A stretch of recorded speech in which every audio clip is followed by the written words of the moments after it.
You are listening to the Lawyer Life Podcast, episode number 13, Real Time Management Tips That Actually Work.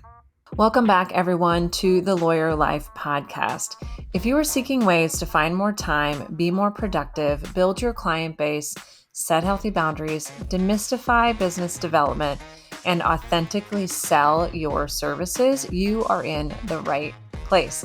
If you are an attorney who's looking to make a change, maybe to a smaller firm or perhaps a larger firm, looking to go in-house, do some adjunct work, start your own firm, or even leave law altogether, and would like to learn about all of those avenues from someone who's already done it, this is the right place for you. My name is Autumn Noble, and I am the founder of the Lawyer Life Collective, where we focus not only on all of those things, but ultimately how to make your career as meaningful and fulfilling as possible. In the Lawyer Life Collective, we focus on one-on-one coaching, targeting your specific goals, where we develop a plan, execute, and put you back in the driver's seat of your success. If you are new to the podcast, be sure to check out the show notes for additional resources or to sign up for your very own free coaching consultation with me to get a sense of what this coaching thing is all about. If you've been here all along, you know by now just how much I appreciate you and all of your fantastic reviews. Today, we continue our discussion from the last episode. Now that we have simmered down and moved past our overwhelm, the only question truly becomes, how in the world do we get all of this done? Today, I'm going to be taking you through some of my absolute must-have time management tips that actually work to help you focus and get things done. And of course, it goes without saying, if you're listening to this episode in the midst of overwhelm or on the verge of a complete meltdown, be sure to listen to the prior episodes on overwhelm and happiness, because all of the time management tips in the world cannot help you if we're not thinking straight. So let's go ahead and dive into my top time management tools. Number 1, get ridiculously organized.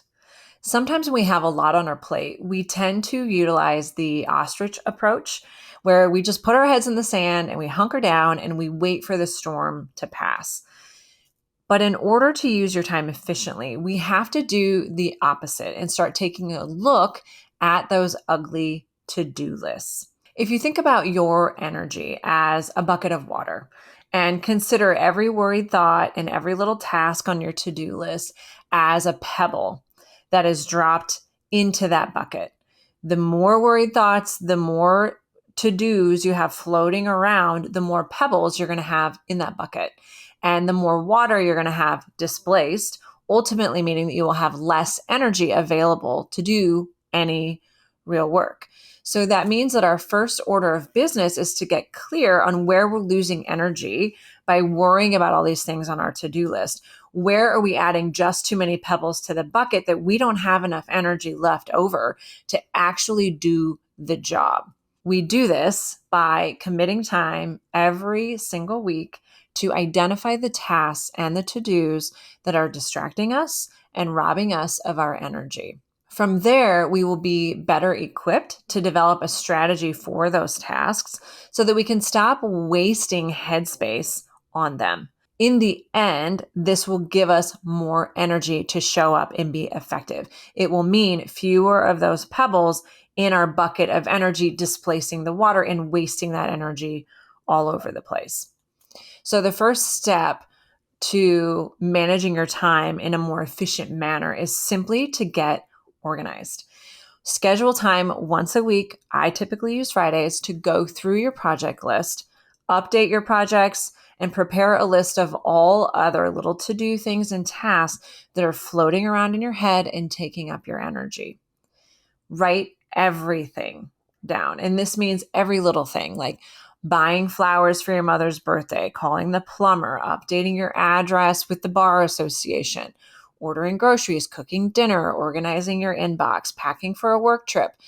Every single thing that's kind of distracting your energy like these little gnats all day long, we have to just get it all down in one place. And that's what we're going to do in this most critical step of being more efficient with our time. We just get it all out. Like, what is it that we're wanting to do with our time that's making it difficult for us to be present in this moment. I personally also use this time once a week to plan my meals for the following week. And to do that, I use a specific board on Pinterest that I share with my husband. I don't think he ever looks at it, but it's there. And it's a board entitled This Week. And on that board, I only put the things that I plan on cooking for dinner that following week. So every week I'm kind of shuffling recipes on and off of this board so that I have a plan that my husband and I can be clear about as to what we're cooking for the week so that we can plan our grocery shopping accordingly as well. I have the recipes right there on the Pinterest board. And when I'm ready to order groceries, I just go in and it's all very simple. Not only does this save me a tremendous amount of time because during the following week, I don't have to think about what's for dinner. I have the recipes available to me on that board. I know it's in the refrigerator.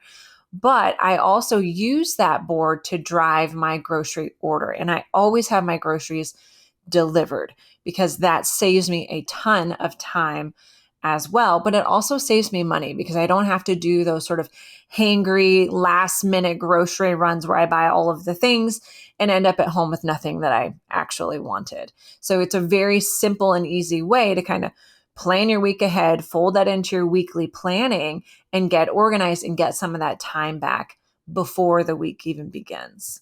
Tip number 2, start each day with clarity around your priorities. Once you have this list of all of the things that are giving you stress and taking away your energy, we're going to go through that list and we're going to give everything on the list a priority rating. And it doesn't have to be an overly formal process. You just need to know what items need to be addressed immediately and which ones you are going to wait to address when you're standing in the line at the grocery store or something like that. We must be ruthless in this evaluation. Not everything in your life can be a priority because that is the type of thinking that gets us into those all-nighter conundrums. This step is talked about even more in the prior episode on overwhelm because part of the reason we feel overwhelmed is because we're in that primitive brain mindset and we think that everything has to be done immediately.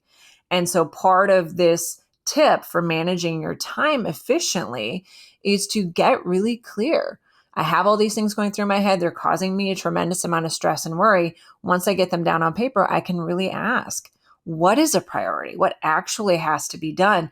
And kind of slip back into that logical thinking brain that's going to allow us to troubleshoot this list that we've just put together.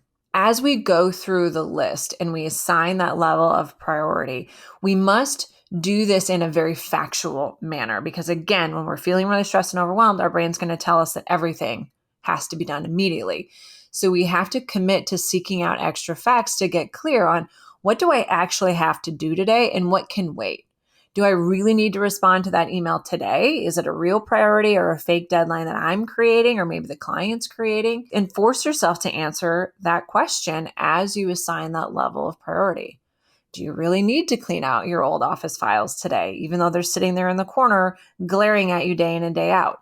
It might feel like it needs to be done today, but does it really? Can we save it for a rainy day and just know that we've got it planned for a time in the future and let it go? So that's part of the assigning priority process. It's said that our actions express our priorities. And unfortunately, for most of us in the legal profession, our actions are rarely tied to our priorities. We sort of run around putting out fires all day long and really get disconnected from the priorities that we know in our logic mind need to be attended to first. But the truth of the matter is, in our line of work, no one's life is typically on the line. And no one's business is going to implode if you don't respond to that email immediately. Making every hysterical email or phone call from clients or partners a top priority, it's ultimately going to prevent you from focusing on the projects that might actually be a priority, like that presentation that you need to prepare for that conference next week. While I'm aware that this position is not likely going to be favored by everyone around you, it is rooted in some fact. You simply cannot treat everything as a top priority and attend to it right away. We have to choose. what to do first. And so even though this might cause your bosses or your clients or the people in your life to bristle, it is the fact, it is the truth that we have to decide where we spend our energy first. And what I'm suggesting to you here in this tip is that we do it more intentionally and based upon the facts, what truly makes something a priority and what truly makes something not a priority. I can think of so many times in my practice that I allowed frantic emails from needy clients or intimidating partners completely derail my plans to focus on other, less exciting, but more important projects. And over time, I realized that there was a part of me that was really driven by that sort of accomplishment feeling of dropping everything and being there for that person in the midst of their quote unquote crisis. There was a part of me that craved and it kind of had this urge to please those partners or those clients. And I really relished the opportunity to make someone's life easier or to make someone's day, to be a team player and alleviate their stress, even when it was to my own detriment. And we've all done this. Instead of doing the hard work, setting the boundaries, focusing on the massive, gross project that we're dreading, we choose the spotlight and we choose the emergency and we choose to pursue feelings of accomplishment driven by results. When you allow your clients or your partners to dictate your priorities, you actually kind of create monsters in this very skewed power dynamic. There is such a skill as client management, another very unpopular position, also very rooted in fact. Every client cannot be a priority in every moment and in every day. And every client cannot expect you to drop everything for them all of the time. It's an impossibility. Your time is limited, and every single one of your clients deserves your focus and your best attention when it's appropriate. Allowing that squeaky wheel to dictate your day is a disservice to your clients, and it creates unrealistic expectations. Once your client or your partner, they get used to having you at their beck and call, they're going to expect it every time. And why wouldn't they? They will never really see you as a partner. It's almost like you become more like this high-priced pizza delivery person who delivers 24/7, any day, any hour, whatever you want. That is not a healthy dynamic. And it's often not reflective of the work that truly needs to be done in this moment and what could wait until later.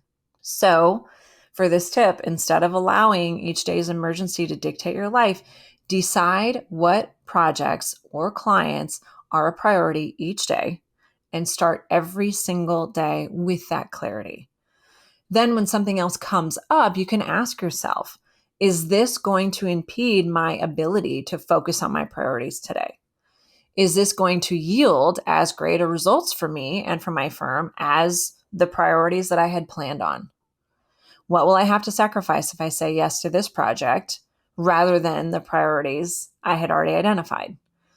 What negative consequence am I signing up for if I disregard my established priorities?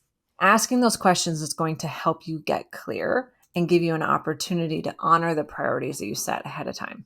You may not always be in a place to control your workload, but asking yourself these questions will help you learn how to discern priorities from distractions so that when you do get the chance to control your desk, you will have honed that skill.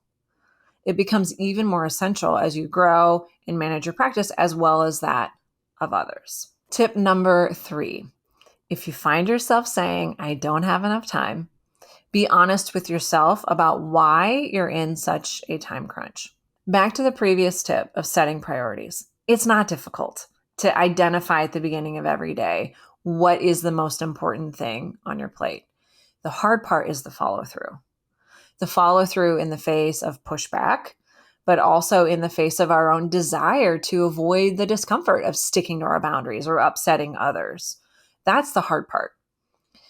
More often than not, the reason that we deviate from our priorities and best laid plans is because we're avoiding something. Consider whether you have periodically allowed quote unquote emergencies to distract yourself and derail your plan for the day.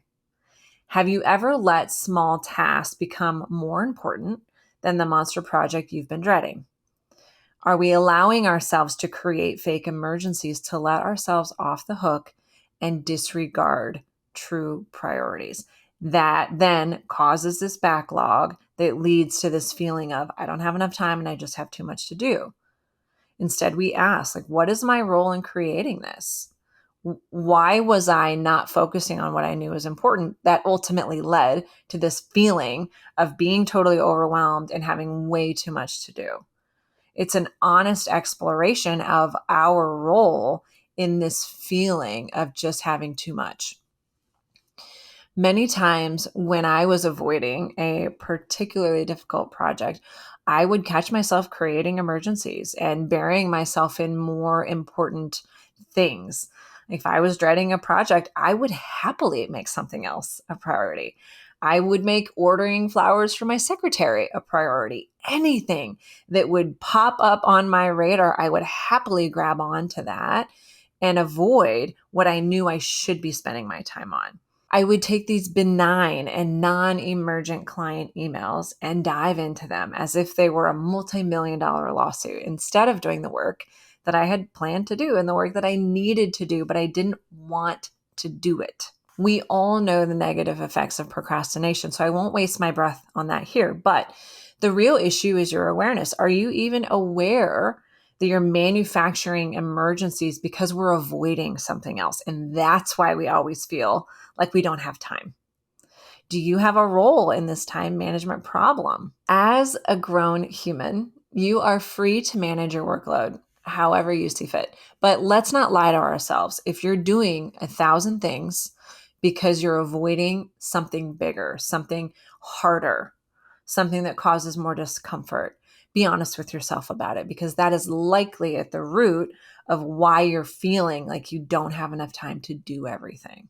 We have to recognize when we are running around manufacturing fires and indulging in drama, because then when the real projects stack up and those avoided projects get really critical, we fall apart. We kind of bemoan our workload and our inability to meet our deadlines and wallow in sort of this mess that we have created for ourselves.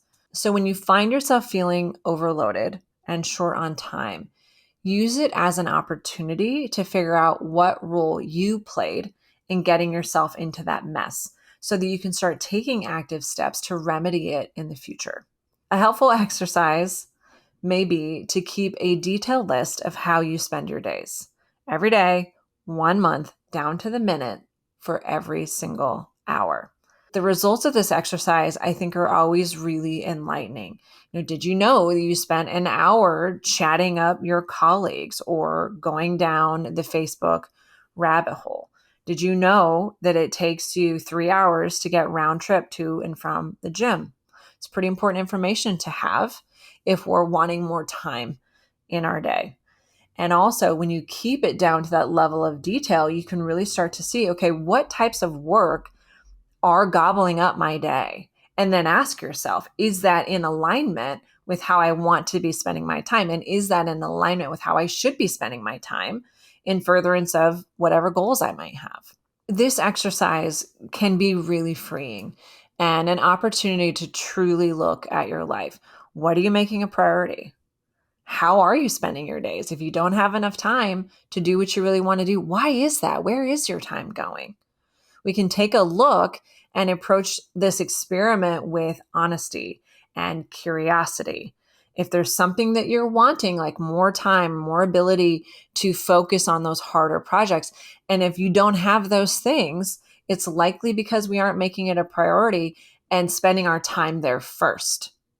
And this experiment is going to help you get clear on that, because usually it has nothing to do with not having enough time.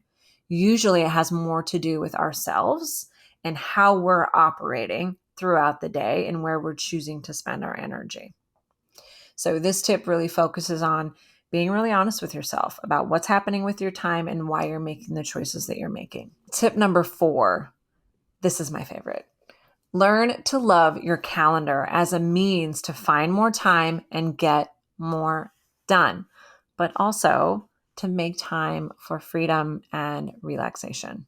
Once we have all of those things that are causing this momentary panic in your brain and they're down on paper and we've prioritized them, we have this list of things that are dragging our energy down. We take every single one of those things and we put them on your calendar in order of priority. So the highest priority things are going to go on your calendar first. Maybe it's an hour to that big, hairy project. Maybe it's 2 hours to that massive brief you have to do. Whatever it is, but we take those items, we estimate how much time they're going to take, and we put them in blocks on our calendar and we schedule everything. Give yourself plenty of time for each item on your list, and don't forget to schedule free time, as well as time to eat, time to rest, and time to breathe. So this is not meant to be a tool to help us be superhuman producers and make time to do all of the things that we've always wanted to do and run ourselves into the ground. That is not the point. The point is to make sure that how we plan to spend our day is consistent not only with our priorities, but with the things that need to be done. The other part of this is by placing them on our calendar, we get those little energy kind of sucks out of our brain. We take all those little pebbles and we put them away, and now they have a place. And so now we have all of our energy back, knowing that everything that was kind of gnawing at us and nagging at us during the day, it's got a place. That thing that's been kind of bugging me, I got to get a card for my mom, I need to send flowers to my secretary. I don't have to spend energy worrying about that and thinking about that while I'm trying to focus on something important. It's on my calendar for a time tomorrow, and I will do it then. Moving on, redirecting my energy back. And so it's a means to keep your energy full and ensure that everything that's on your to-do list, it has a time and it has a place, and it will be as good as done. But it's not going to sit here and bounce around in your head, distracting you from the work that you actually have to do. All of us have so many things in our lives that we want to do and so many ways that we want to spend our days, but we often overlook the need to actually make time for them. If you want to have a home cooked meal every night, have you considered the time it will take to do that? To plan the meal, to get the groceries, actually cook it, and do the dishes afterwards? If you want to start a regular yoga practice, have you considered whether there is room in your day for it? When we have things that we want to do, but we don't consider how to actually make them a part of our lives, we kind of run around bemoaning the fact that we don't have time for the life that we want. Like there's just not enough hours in the day for me to be the person that I want to do. When in reality, we just haven't really figured out how to do all of those things that we want to do. We haven't made time for them. We haven't developed a plan at all. And so instead, it just kind of sits on us like this albatross of things that we're wanting, but we just can't have because we don't have enough time. So part of this step is to get clear on, if this is something that I'm wanting, this is how much time it's actually going to take. And what does that mean for my day? Do I need to leave work early on nights that I want to cook a fresh meal? If my intention is to go have lunch at my daughter's school, what does that mean? What's the round trip like? How much time do I have to block off on my calendar? And if that's important to me, what happens to everything else on that to-do list and the other priorities for the day? It's about being really honest with yourself about what you're wanting, so much so that you're willing to develop a plan and follow through with it. And we do that by putting these things on our calendar and arranging our life in a way to make them almost absolute. When it comes to work projects, be sure to schedule prep time in anticipation of upcoming meetings so you can kind of get your head in the game, get caught up on important facts of the situation or the client's issues, right? We've all been in those meetings where we kind of blow from one meeting to the next, and we sit down and we're like, who are we talking about and what is going on here? Because I don't remember. That is not how any of us want to show up. And so it's a matter of building in those cushions before those meetings to give you the best opportunity to prepare, get your head on straight, and show up as your best. What I have seen is that deal lawyers and litigators often get into trouble with this process or with time management in general because they simply have too many cases or deals on their plate, which results in too many high priority items in any given week or day. If you have a full day that's blocked off for high priority items, you are never going to have time to address that case or that deal that suddenly blows up. The ideal scenario instead for those types of attorneys is to have a day that's a mix of high priority items and low priority items, so that when that case or that deal blows up, because it will, you can move them elsewhere. And as you do this work and you start putting things on your calendar, if you're finding that you have weeks full of only high priority items with no wiggle room in the deadlines, that is a huge red flag that you need to employ some additional tactics to ensure that those things can get done when the case or the deal blows up. Because again, you might as well just assume that it will. And when we go into it assuming that that's going to happen, we can strategize in advance as to how those things are going to get done when it does happen. So if you have a week full of only high priority items, it's a sign that we need to let in additional support, move some of those things around, maybe downgrade their priorities if possible. Either one is going to help you best strategize through that week when unexpected things happen, because that is the nature of that practice. The real thrust behind this tip is about giving yourself the opportunity to show up as your best every time. Planning ahead like this is going to give you the best chance to avoid submitting subpar work. And it's also going to give you the best chance to ensure that those things that are important to you, those parts of your life that you want more of, time with your kids, time in the gym, whatever, you know how to make it work and you have a plan to execute on it. Once everything from your list now lives in a time block on your calendar, we get to the even best part of this all, is that we can throw that list away. You can burn it, whatever floats your boat, but just get rid of it, because the energy attached to that list is part of the reason we struggle with time management. Because again, those little energy gnats kind of floating around in our head, they just distract us and impede our ability to really show up and do the work. So once that list is done and it's on your calendar, get rid of it. And instead, we can rest in ourselves, knowing that we have a plan of attack and that everything is as good as done. One of the added benefits of this approach is that it will allow you the opportunity to properly forecast how you can or cannot handle new projects that land on your plate. When you get that new project in shouty caps in your inbox, you can look at your calendar and see, okay, like if I take this project, if I do this thing, this is how everything's going to have to shift. And this is the impact that it's going to have on me. Or when a partner or a client says, do you have capacity for this? We can look at our calendar and clearly say, I have high priority, top priority items for the next week and a half that are taking up 90% of my time, 80% of my time. We will have that clarity, as opposed to looking at a list and going, gosh, I don't really know what's important and if I can fit this in. So sure, why not? It's going to allow us to be a better manager of our own practice and communicate our availability to others. Tip 5, make decisions ahead of time and follow through. Would it surprise you to know that we make approximately 35,000 choices every day? And once you factor in the amount of time we spend sleeping, that means that we're making thousands of decisions every single hour. It's no wonder that we're so exhausted at the end of the day. Decision fatigue is a thing. There are many ways that people make decisions in every moment, but what I find so interesting is that many of us are willing to hand over those decisions to other people.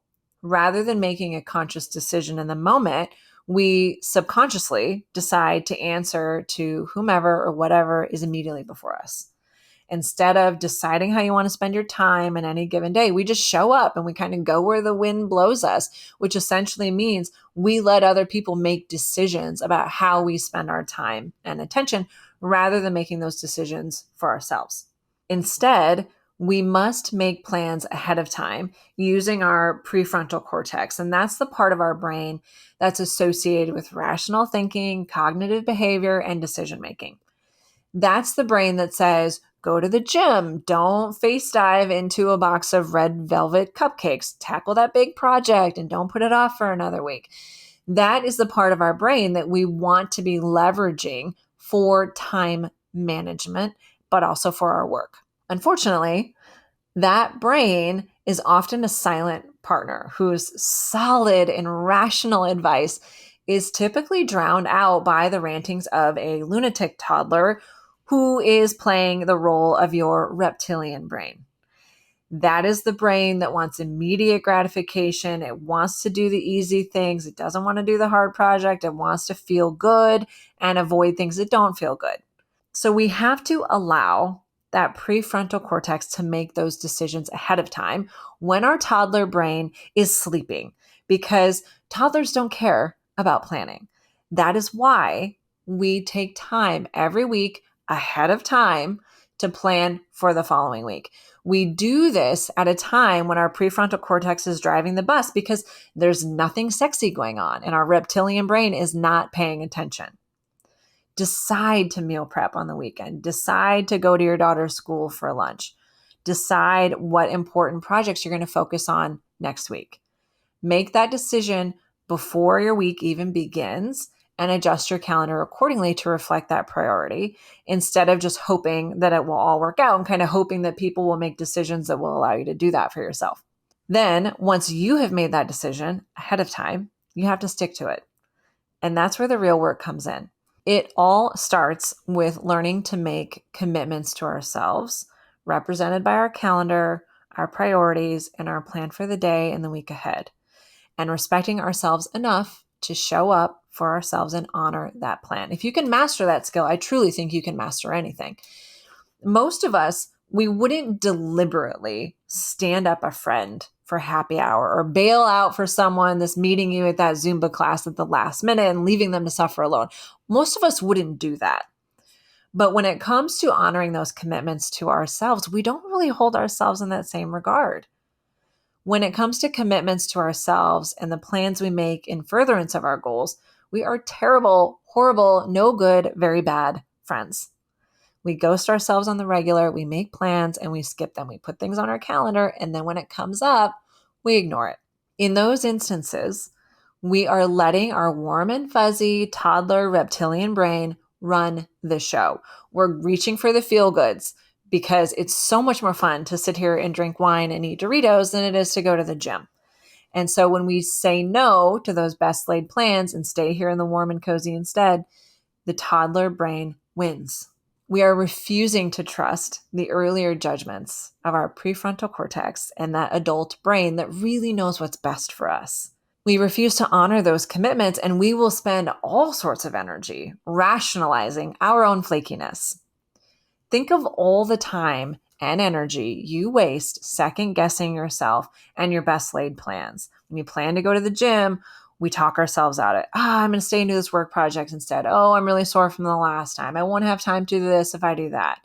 Imagine how much more you could accomplish if you simply just followed through on the decision and didn't waste any time or energy reconsidering it. Because then we also have to consider the energy that comes afterwards. You skip the gym and now you're beating yourself up. And that energy is also not super helpful for getting anything done. So it creates this sort of bad cycle of wasting energy when we open the door to second guessing the decisions that we already made about how we're spending our day today. We have to stop doing that. Make decisions in advance and commit to yourself that you will do it. Make a meal plan for the week and stick to it. Decide which days of the week you're going to have a glass of wine in honor it. Whatever it is, the goal is to tell yourself you're going to do something and show up for yourself in the same way that you show up for your friends, your clients, your bosses. There is a reason that Nike's slogan is just do it. It's not complicated. Just commit to following through. There's no magical formula for this. Many of us struggle with this tip because we want to allow ourselves the opportunity to make decisions in the heat of the moment, guided by our feelings or our needs at the time. When your calendar reminds you that it's time to go to the gym, your brain is going to respond like, well, I don't really feel like it today. Been there. I totally get it. The problem is that those feelings are fleeting, and our feelings are often driven by that primitive brain that wants us safe, happy, and comfortable. That is not the brain that will help you follow through on anything. It's not the cheerleader for healthy decisions or difficult workouts. That brain wants the dopamine hit from the chocolate cake and the takeout Chinese. And therefore, that brain cannot be allowed to make any decisions. So we make decisions ahead of time using our prefrontal cortex while the primitive brain sleeps and is not at the table and part of the discussion. And then when the plan comes up on our calendar, we just commit to following through. We can listen to our toddler brain try and talk us out of it. Yeah, I hear you. I'm going to do this. Knowing that when we made that decision beforehand, it was for our greatest and highest good. And we're going to honor that. When we dispense with the doubting and the second guessing, we conserve our energy and really focus on the task at hand, which ultimately creates more efficiency and more time down the road. In summary, time management skills that actually work really all boil down to you taking back your power and your own agency. Part of being a skilled attorney, never mind a good wife, mother, sister, friend, is the ability to juggle many things and to answer to many different masters and have various things going on all at once. But what I often see is that when those masters ratchet up the heat and those juggling balls become flaming wands, all of the decision making goes out the door. And in that instance, we hand over our agency, we put our heads down, and we just start taking the blows and being directed by whomever yells at us the loudest. In those moments, it may feel like you don't have a choice, that this is just part of the job and this is just how life works. But the truth of the matter is, you are making a choice in that moment to answer the phone, to say yes to the new project, to respond to that email, to skip the gym, or to stay late at work. You're choosing to allow those loud distractions to slide to the front of your line of priorities. Our lives aren't just happening to us, and our days don't run away from us. We are the ones with the power and all the choices to be made. We just have to reconnect with that. The nature of having various projects on your desk or things going on in your life at any given time is that you are going to have to make decisions about which projects are important, which ones are priorities that must be handled first, and where everything else falls in respect to those. When we allow the demands of others around us to overwhelm us, we really wear out our resolve and simply run out of our clear thinking. And at that point, we just keep drinking from the fire hose and hope that eventually everything will calm down. What I offer through these steps is instead a different choice. Put in the legwork ahead of time to minimize the decisions to be made in any moment. We make decisions ahead of time so there is no decision to be made in the heat of the moment. Or if there is a decision to be made, it's simplified. This means planning in advance from our prefrontal cortex instead of allowing our primitive brain to make any decisions whatsoever. This means getting clear about what is on your to-do list, what is bothering you, what is pulling your energy away from what you're working on, all of those little things. What are they? And then we prioritize them. And then we put them on our calendar and we schedule them. And we really streamline our focus and streamline our intentions in every day. We know that work is going to get crazy. So we have to start making decisions ahead of time as to what gets our attention in any given day. We don't invite the toddler brain to the dumpster fire. Instead, we trust that we have already made the best decision to allow us to make our greatest contribution for that day. And we're just going to follow through with that. When we go into each month, each week, and each day, knowing our priorities, we can get to work the minute that we sit down. And there's no need to agonize over the to-do list or make any decisions about what you're going to work on or when you're going to check your email. We've already decided what is important, and everything else has gotten its own place on the calendar. This eliminates decision fatigue because the most important decision of the day has already been made, and that's where we're going to focus our energy. Having avoided that decision fatigue, you will have the energy to reevaluate any new project or fire that comes your way logically and not swept up in overwhelm.